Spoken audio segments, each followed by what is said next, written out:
हाय बच्चों, हम लोग आज सॉलिड स्टेट को फिर जानेंगे इस वीडियो में भी, लेकिन इससे पहले हम आपसे कोरोना संकट पर चर्चा करना चाहते हैं। और हम ये चाहते हैं कि आप लोग इसके लड़ाई में पूर्ण रूप से सहयोग करें। इस लड़ाई में सबसे बड़ा सहयोग है कि आप अपने घरों में नियमित रूप से व्यायाम करें, जिससे आपका इम्यूनिटी बूस्ट होगा और हम लोग इस लड़ाई को सफलतापूर्वक लड़ पाएंगे। तो योग व्यायाम जरूर करें अपने घरों में, सोशल डिस्टेंस का पालन करें, घर से जब भी निकलें मास्क जरूर लगाएं और आइए सॉलिड स्टेट को पढ़ें।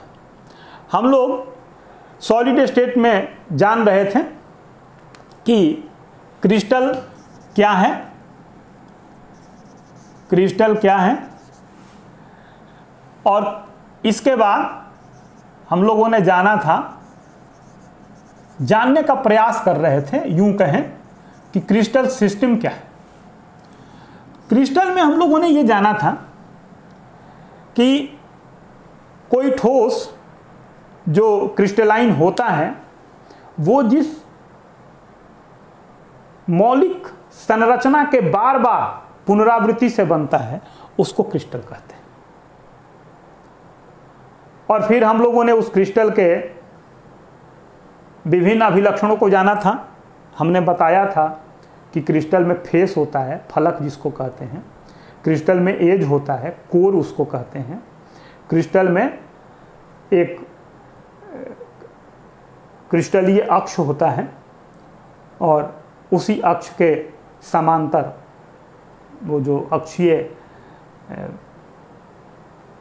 अक्ष होता है उसी के समांतर सारी भुजाएं उसकी होती हैं। फिर हमने बताया था कि एक इंटरफेसियल एंगल होता है और फिर बताया था कि प्रिमिटिव्स होते हैं।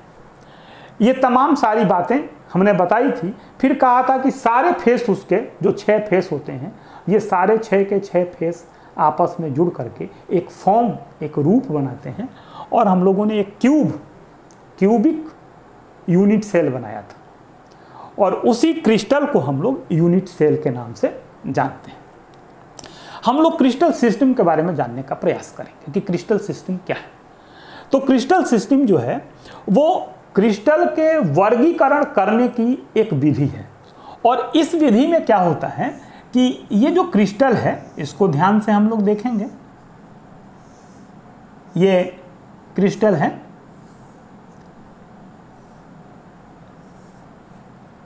ये क्रिस्टल है, और ये क्रिस्टल इन परमाणुओं से मिलकर बना है। 8 परमाणु इसको बनाने के लिए जिम्मेवार हैं। इनके बारे में भी चर्चा मैं करूंगा, लेकिन अभी मैं आपको ये बता रहा हूं कि इसमें 3 बातें हैं। एक तो ये एक्सिस है, इसको हम लोग एक्स एक्सिस, इसको हम लोग वाई एक्सिस और इसको हम लोग जेड एक्सिस कहते हैं।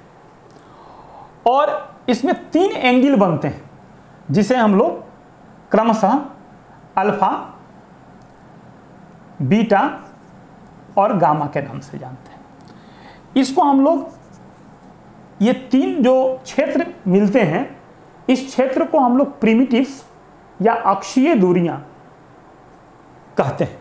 तो इसे हम लोग ए, बी और सी के नाम से जानते हैं।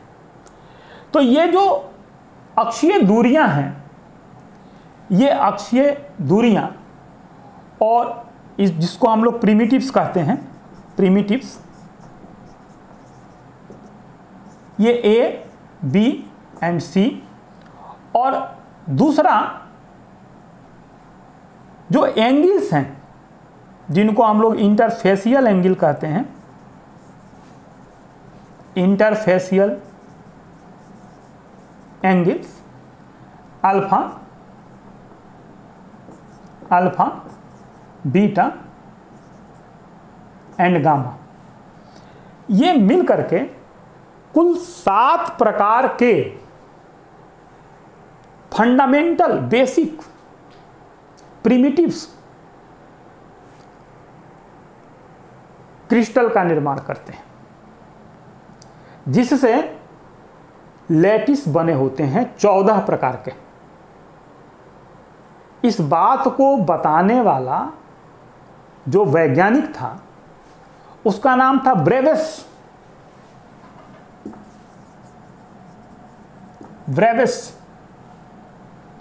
और 1848 ईस्वी में ये बात इसने बताई कि कुल 7 प्रकार के प्रिमिटिव्स 14 प्रकार के लैटिस बनाते हैं। लैटिस का अर्थ होता है जाल, नेटवर्क। जो नेटवर्क हम लोगों ने पिछले वीडियो में बनाया था, आते आते मैंने एक नेटवर्क बनाया था, फिर बनाऊंगा। तो 14 प्रकार के लैटिस बनाते हैं। इसलिए इस लैटिस को हम लोग ब्रेवेस लैटिस के नाम से जानते हैं। अब कोई पूछेगा कि ब्रेवेस लैटिस क्या है? ब्रेवेस लैटिस क्या है? तो आप ब्रेवेस लैटिस के बारे में बताएंगे। ये 7 प्रिमिटिव्स कौन हैं जो 14 प्रकार के लैटिस बनाते हैं, उनको हम लोग जानेंगे। तो पहला लैटिस है, उसमें पहला प्रिमिटिव्स है, इसको हम लोग बोलते हैं क्यूबिक। क्यूबिक क्यूबिक का अर्थ होता है हिंदी में घनी। इसमें क्या होता है कि A बराबर B बराबर C और अल्फा बराबर बीटा बराबर गामा बराबर 90 डिग्री। वही जो घनीय एकक सेल हमने बनाया था, इस छोटे से एकक सेल को आप देखते रहें तो ये बातें क्लियर होंगी। ये चीज़ें बदलती रहेंगी और बदलती रहेंगी तो अलग अलग प्रकार के प्रिमिटिव्स आपको प्राप्त होते रहेंगे, अलग अलग प्रकार के। इसमें ये है, हमने कहा था ना कि ये है अल्फा, ये एक्स एक्सिस है, ये वाई एक्सिस है, ये जेड एक्सिस है, ये अल्फा है, ये बीटा है, ये गामा है, तो ये ए है, ये सी है, ये बी है। तो अगर ऐसा हो तो इसको बोलते हैं क्यूबिक। अब दूसरा है, इसको बोलते हैं टेट्रागोनल। टेट्रागोनल में टेट्रागोनल, इसमें ए बराबर बी बराबर नहीं होता है सी के, जबकि अल्फा बराबर बीटा बराबर गामा बराबर 90 डिग्री का होता है। यानी इसी तरह जैसा हम लोग देख रहे हैं, केवल इसी तरह थोड़ा थोड़ा चेंज होता है, जिसके कारण इसके कुछ एंगल्स बदलते हैं।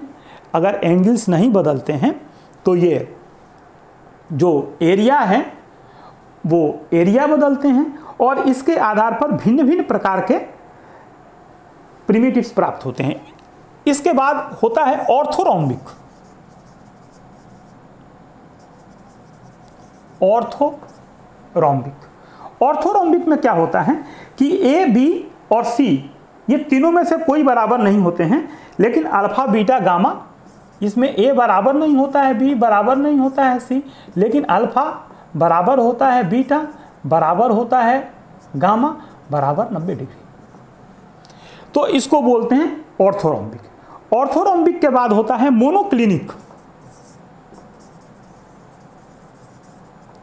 मोनोक्लिनिक मोनोक्लिनिक में क्या होता है कि ए, बी, सी बराबर नहीं होते हैं।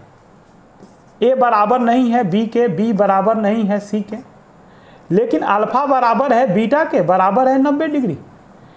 लेकिन गामा जो है वो अल्फा और बीटा 90 डिग्री के बराबर है, अल्फा और गामा, लेकिन बीटा 90 डिग्री के बराबर नहीं है। But beta is not equal to 90 degree. तो ये चौथा है। पांचवा क्या है, इसको देखें। पांचवा है मोनोक्लिनिक के बाद उसको बोलते हैं ट्राइक्लिनिक।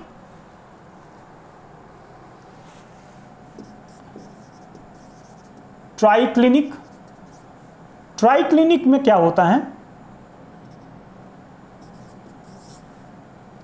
कि ए बराबर नहीं है बी, बराबर नहीं है सी, और अल्फा बराबर नहीं है बीटा के, और बीटा बराबर नहीं है गामा के, और कोई भी बराबर नहीं है 90 डिग्री के। तो अगर ऐसा होता है तो इसको बोलते हैं ट्राइक्लिनिक। फिर होता है हेक्सागोनल।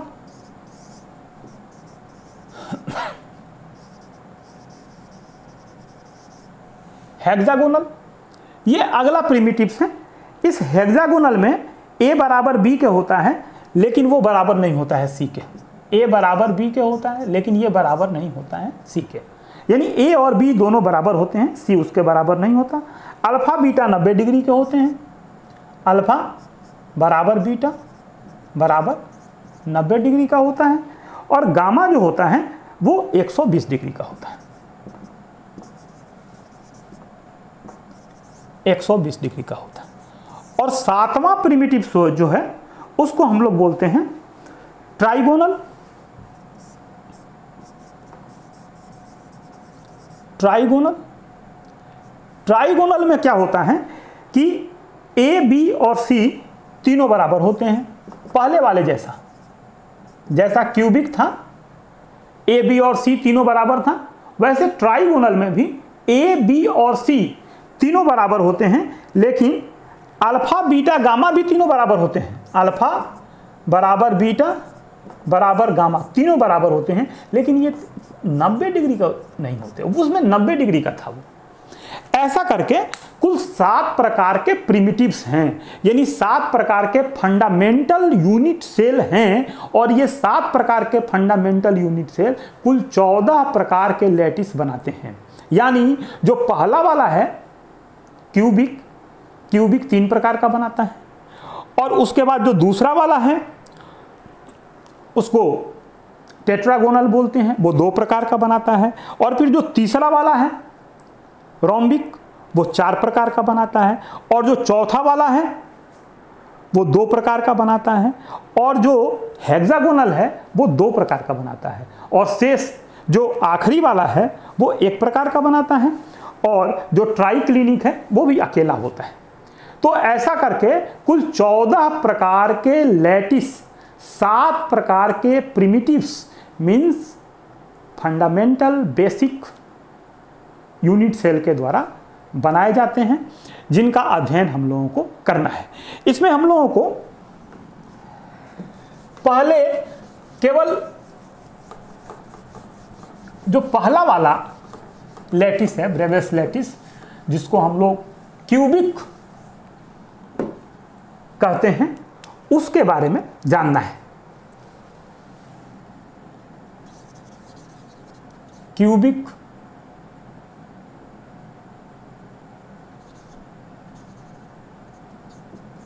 यूनिट सेल से जो लैटिस बनता है उस लैटिस के बारे में जानना है।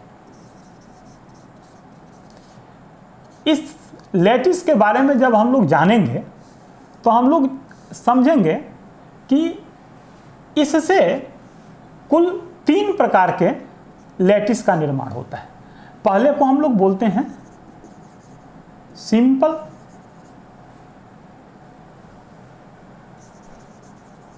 Cubic lattice. दूसरे को हम लोग कहते हैं, पहले को हम लोग देखें, ये पहला वाला है, ये पहला वाला है सिंपल क्यूबिक लैटिस। होता क्या है कि ये जो देख रहे हैं आप क्रिस्टल, ये क्रिस्टल, इसमें ये जो गोला लगा हुआ है, ये गोला बहुत पास पास होता है। यहाँ हम लोग अलग अलग इसलिए लिखे हैं कि आपको कठिनाई ना हो। ये गोला बहुत पास पास होता है। ये गोला जो है परमाणु है, अणु है, या एटॉम है, मॉलिक्यूल है, या आयन है। ये जो गोला है इसको क्या बोलेंगे? ये एटॉम है या मॉलिक्यूल है या आयन है। ठीक है। और ये जो गोला है ना, ये गोला ये बराबर है किसके? इसके, इसके। लेकिन आप देख रहे हैं कि इसमें तो 2, 2, 4, 2, 6, 2, 8 गोले हैं। तो हाँ महोदय 8 गोले हैं, लेकिन ये एक गोला जो है, ये गोला है, इसका केवल 1/8 भाग, ये 1 × 1/8, यानी एक गोले का 1/8 भाग एक क्रिस्टल में शामिल होता है। देखिए, जिसका इमेजिनेशन पावर ठीक होगा वो इसको ठीक ठीक पढ़ सकता है। अब इसमें क्या स्थिति बन रही है? तो number of atom is equal to 8 गोले हैं, 1, 2, 3, 4, 5, 6, 7, 8, तो 8 × 1/8 बराबर 1 एटॉम। इसलिए इसका जो डेंसिटी होता है ये इसी पर निर्भर करता है, यानी एक परमाणु बराबर 1 यूनिट सेल। अब हम लोग बात करेंगे कि इसकी जगह दूसरा वाला लैटिस हो, तो जो क्यूबिक लैटिस ही है, लेकिन अब ये सिंपल वाला क्यूबिक लैटिस था। दूसरा वाला होता है बॉडी सेंटर्ड क्यूबिक लैटिस। आइए देखें। Number 2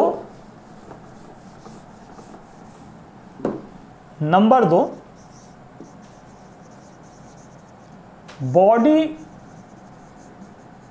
centred cubic lattice. Body centred cubic lattice का अर्थ होता है कि ये क्यूबिक लैटिस है, ये क्यूबिक लैटिस है, और इसके बॉडी में ये 8 गोले हैं, और ये 8 गोले एक इसके बॉडी में जो गोला है, इट मीन्स परमाणु है, अणु है या आयन है, इसको कवर्ड किए हुए हैं। तो 10 नंबर ऑफ एटॉम, मॉलिक्यूल और ion is equal to 1 + 8 × 1/8। This is equal to 1 + 1, 2 atom. It means ये पहले वाले से मोर डेंस होगा। तीसरा वाला है, देख रहे हैं दूसरा वाला, इसका स्क्रीनशॉट ले सकते हैं आप। तीसरा वाला देखें, इसको बोलते हैं हम लोग BCC भी कहते हैं, इसको बोलते हैं BCC, और इसको हम लोग SC भी कहते हैं, SC। अब तीसरा वाला है फेस सेंटर्ड क्यूबिक लैटिस। इस लैटिस को हम लोग FCC भी कहते हैं, स्मॉल f लिखते हैं।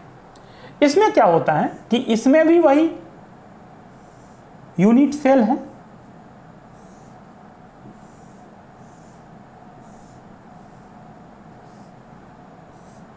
लेकिन इसमें ये 8 गोले तो कोने पे होंगे ही। प्रिमिटिव्स में 8 परमाणु 8 कोनों पे होते हैं। बॉडी सेंटर्ड में 8 परमाणु 8 कोनों पे होते हैं, बीच में एक परमाणु स्थित होता है। और फेस सेंटर्ड में 8 कोनों पे 8 परमाणु होते हैं, और इनके फेस पे एक एक परमाणु होता है, 6 फेस होते हैं, ऊपर नीचे के फेस पे एक एक परमाणु। ये आमने सामने वाले फेस पे एक एक परमाणु, और ये आगे और पीछे वाले फेस पे एक एक परमाणु। ऐसे 6 परमाणु होते हैं। तो एक फेस जो होता है, जैसे ये कोई फेस है तो इस पे एक जो परमाणु होगा, दूसरा फेस आकर इस पे चिपकेगा, तो इसमें आधा होगा, उसमें आधा होगा। इट मीन्स अगर 6 फेस है तो number of atom is equal to 6 into a 1/2, यानी एक फेस पर आधे गोले का पार्टिसिपेशन है। आधा गोला दूसरे फेस में चला गया, इसलिए अगर 6 फेस है तो 6 गुणे 1/2 और प्लस 8 गुणे 1/8। ऐसे 6 और 8 से 14 गोले हैं इसमें, और तब कुल परमाणुओं की संख्या होती है 3 + 1 = 4 atom. That is more dense also. इसी तरह का एक और थियोरेटिकल है, उसका प्रैक्टिकल नहीं है, थियोरेटिकल लैटिस है, जिसको हम लोग कहते हैं इंड सेंटर्ड लैटिस। और इंड सेंटर्ड लैटिस जो है वो पढ़ना नहीं है, इसलिए कि हमने आपसे कहा कि वो प्रैक्टिकल नहीं है। तो इंड सेंटर्ड में कोनों पे तो होता ही है, 2 फेस पे एक एक होता है, और ये आधा आधा तो 1 हो गया, और 8 कोनों पे 1/8 तो 1 हो गया। तो 2 मीन्स ये बॉडी सेंटर्ड की तरह। फिर आगे जानने के लिए हम लोग अगले वीडियो का इंतजार करेंगे। इस वीडियो को लाइक सब्सक्राइब करना नहीं भूलेंगे। Thank you.